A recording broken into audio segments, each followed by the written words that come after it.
Namaskaram, and I'm very happy to meet you again through the 11th episode of this series that we're doing titled Interesting Temple Inscriptions. We've been looking at temple inscriptions and understanding how these inscriptions have served to be the official records of the temple. Sometimes the records will pertain only to that temple, or sometimes the temple might be elsewhere, but for the reason that the donor was from that village or the king was present at that village when he made an endowment to another temple in another village, the inscription details, the epigraphic records would be engraved on this temple wall. So the king might visit a temple. There might be a representation from another village that comes to meet the king here when he is there in the temple, present their grievance, explain to the king that this needs to be done in our temple in our village, and why not you please look into it. And immediately the king makes an order, discusses probably with his accountants, makes an order, and gets all of that taken down by the royal scribe, who in turn sends a copy of it to the local temple, local administration, and to the people who have come and presented. And all of this might be in manuscript. This sent as a manuscript will then be engraved on the stone walls. If there are more important, if the information is even more important, or it's a set of royal donations or royal commands that have been given out, it also gets engraved on copper plates. So in some inscription we see phrases like the stone inscription says that this particular inscription was not just inscribed on the stone wall but also engraved on copper plate. Kallilum sembilum vettuha will be the command. So it will be engraved both on the stone wall in the temple and on copper plates. But when they get engraved on the stone wall, the amount of detail that goes into describing a particular donation or fixing the boundaries for the land that was given in donation, all that is just too amazing. The best examples for this is from the big temple at Thanjavur, where several royal family members and their ministers and others have given many bronzes of Shiva, several bronzes of different forms of Shiva, and each of it is described in the best possible poetic way. But a couple of centuries even before that, we get this example of one of the earliest examples of installing a Utsava Murti or a processional deity in a temple and adorning the deity with various precious jewellery and going on to engrave the details of the jewellery to such high precision that today if someone really wants to, can redo the jewellery and present it to the same deity. That's the amount of detailing that had gone into recording the endowments given. So this inscription that we are going to see is from the very, very popular and one of the most populated temple of India, the Tirupati Srinivasa temple or the Tirumala Srinivasa temple. And so this temple is popular for patronage from almost all the dynasties. One of the earliest, one of the oldest shrines which has been sanctified by several Alvar saints, has been an epicenter for Sri Vaishnava religion, and it involves almost all the acharyas or the Vaishnavite preceptors have made a pilgrimage to Tirumala and have worshipped the deity there, and several songs of the Alvars sing about the natural beauty that is seen in the Tirumala hills and the benevolence of the god there and more. So a historically significant and a religiously prominent shrine of Tirumala.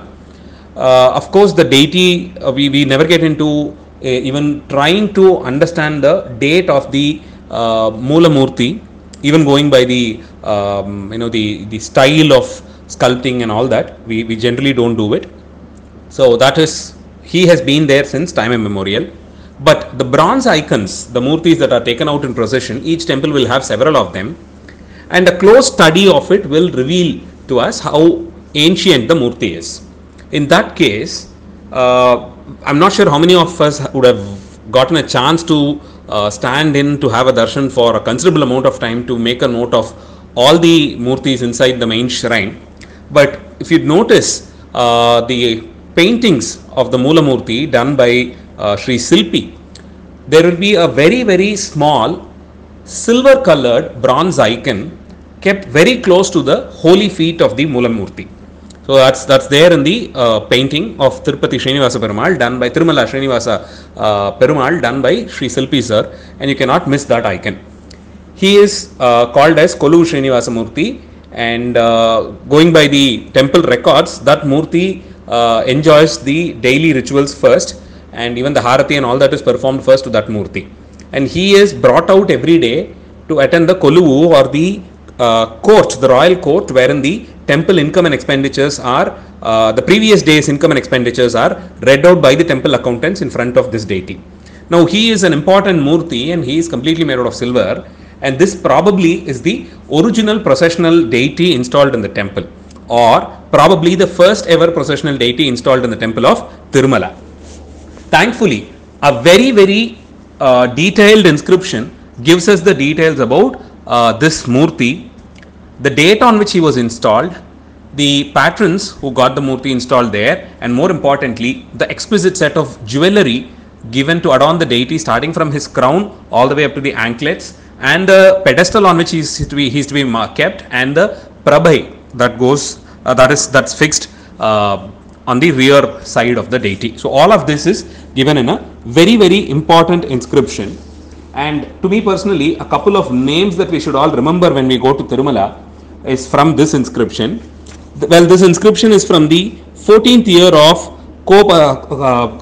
Mahendra Parmar, Kopatra Mahendra Parmar. We are not sure as to, going by the name again, we can say that this king belongs to the late Pallava period, because the woman who has endowed all this, by the way, the person who has created this endowment, installed this icon and given all these beautiful jewellery, she a woman from the royal family, and she is referred to as the wife of a Kadava king. So her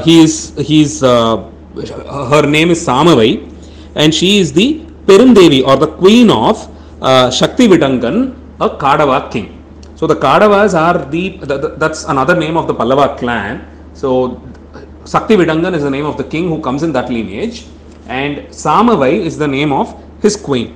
So she has, out of her interest, has donated to install a very beautiful Murti of Vishnu, whose the size of the Murti and the position and all that is described. But what is even more interesting is the image that is made out of silver and installed in the temple. She gives a list of ornaments that goes into decorating the Murti. So this list is it does not just make the mention of the ornaments alone, but goes on to say how many diamonds were there, how many pearls, how many corals, how many rubies, and when it comes to pearls, they differentiated as big and small pearls. And then there is also this technique of getting stones embedded inside the jewellery, or in some cases string them together. So there are two ways of getting gems onto the jewellery, stuck onto the jewellery, to stick them onto the jewellery. So that is also differentiated. So it says Aluthi Kattina Manikam. So if a particular ruby stone is it's embossed inside the jewellery, it's called as Aluthi Kattinadu, and then if it is stringed together, it's called as Vaithu Kattinadu. So Vaithu Kattiya Manikam so many, and Aluthi Kattina Manikam is so many. So this is the kind of difference that they make. So the list goes like this. It kind of describes the complete Murti from, the decoration of the Murti, or the adorning of jewellery starts from the crown, the Kreedam, and it starts from there. It says one Tirumudi, or a Kreedam. The Tirumudi is like a very safe Tamil word for crown. So a crown containing 23 diamonds, 16 big pearls, 2 big central rubies, and 3 cut rubies. So that makes a total of 5 rubies that has gone into it. So Aluthi Kattinam rubies are like 2 central rubies. That's like the one that is embossed inside the jewellery, and then you have 3 cut rubies that were tied on to the jewellery, to the crown. And then there are 2 Makarakantis. Makarakantis are like, it's in the shape of a Makara. It's an ornament that is worn in the ears, and a pair of Pavala koppu or coral koppu. Koppu is another ornament that goes into to decorating one's earlobes. So the koppu is also there. So creedam and then the earrings. Then there are 4 strings of malai or malai that is worn around the neck. So Tirukkaluthu, as it says, the holy neck of the deity, and it is made up of 14 diamonds and 14 rubies, 11 big pearls, and many small red pearls.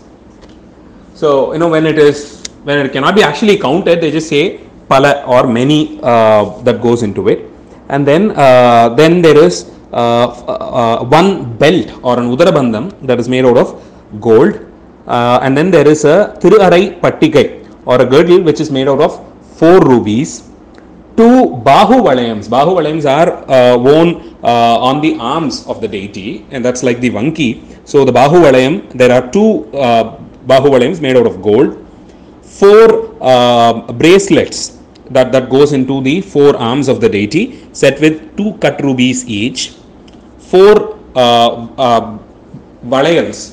Here valayals mean valayals aren't what we call as bangles today. So this is also worn around the neck of the deity. So that there are 4 valayals, again that's all made out of solid gold, 2 solid anklets for the holy feet of the deity, and so all of this is it totals up to 52 solid gold jewelry articles with several precious stones, coral, that's pavalam, and pearls. So this is like to sum it up. So there is 1 crown, 2 ornaments for the 2 pairs of earrings, one in the shape of a makara and the other is a koppu.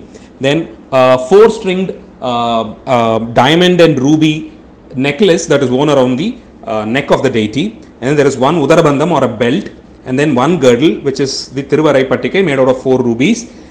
Then there are 2 bahu valayams are the rings that are worn around the arms of the deity. Then 4 bracelets, 4 circular ornaments, valayals again that goes around the neck of the deity, and 2 solid anklets to the holy feet of the deity. So it starts from the crown all the way up to the anklet. So all of this with the number of each precious gemstone, the number of precious gemstones that has gone into each of it. So all that is made a note of. And then finally there is there are 2 anklets with again like with bells added to it, and finally a prabhavali or a disc shaped ornament which is made out of solid gold, which is kept fixed to the pedestal of the deity, and then a final pedestal made out of 47 units of gold. Kalanja, as it says, Kalanja is a measurement quantity, a measuring unit for gold. So this pedestal on which the deity is enshrined is made out of 47 kalanja of gold, the pedestal and the jewelry. So both all put together comes to 47 kalanja of gold. So all of this was given. So to have this deity in place and to conduct rituals to the deity. So on a daily basis, the deity is to be offered cooked rice, and 1 perpetual lamp has to be lit near the deity, and ablutions have to be done on the Sankarantis, 2 Sankarantis which are the Ayana Sankarantis and 2 Vishu Sankarantis. That is like once every quarter. So once in 4 months, once in 3 months, the deity has got to be the priest should perform a sacred ablution to the deity and then ornament him. And also this is the first inscription which speaks about the Puratasi festival, but that was only that is to be celebrated there for 9 days, starting from the sowing of the seeds and all the way up to the Tirthavari, which happens in the 9th day.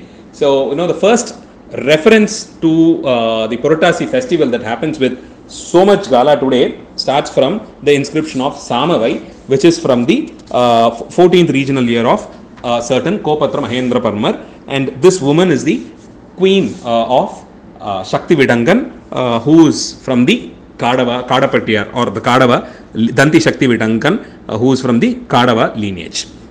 So this is this is how detailed each inscription is engraved.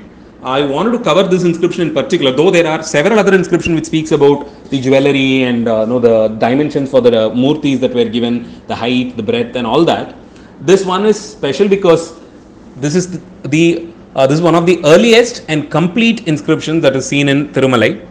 More importantly, this inscription speaks about the donations made by a queen, and this is probably the first inscription which speaks about the Puratasi festival that happens in Tirumala. And this inscription speaks about this is one of the earliest examples where a processional deity is being information about the processional deity being installed in the temple is brought in. So this inscription is of course there still intact in Tirumala, and yeah, this is a classic example where the deity installed a good 1000+ year back is still there in worship in the same temple. That by itself makes it special.